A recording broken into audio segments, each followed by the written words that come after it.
বন্ধুরা এই আর্মিটি কোথাও যাচ্ছিল, কিন্তু তখনই তার সামনে একটি পুলিশ পড়ে আর্মিটিকে দাঁড় করায় আর বলে, ফজি তোর হেলমেট কোথায়? আর আর্মিটি বলে, স্যার হেডকোয়ার্টার থেকে ফোন এসেছিল, তাই আমি তাড়াতাড়িতে হেলমেট আনতে ভুলে গিয়েছি। আর তারপর পুলিশটি বলে, ওসব আমি জানিনি, তোর চালান আমি কিন্তু কাটবো। আর তারপর পুলিশটি বলে, ট্রেনিং এর সময় তো ভালোই ট্রেনিং দিস, কিন্তু ক্যাম্পে গেলে তোকে ঝাড়পুচার কাজটাই পাবি। আর এই কথা শুনে আর্মিটি তার বাইক থেকে নেমে পুলিশটিকে একটি চড় মেরে দেয়। আর তারপর পুলিশটি বলে, তুই পুলিশের গায়ে হাত দিয়ে তুই নিজেকে বড় ভাবছিস, এক্ষুনি তোকে আমি পুলিশের পাওয়ার দেখাচ্ছি। এই বলে তার স্যারকে ডাকে।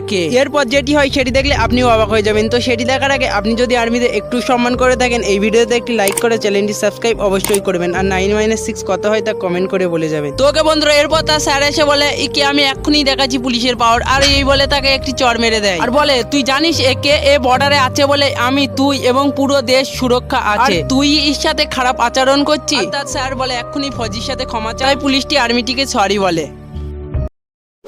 फौजी भाई के लिए एक सब्सक्राइब तो बनता है। इस देश की शान को सब्सक्राइब कर दो।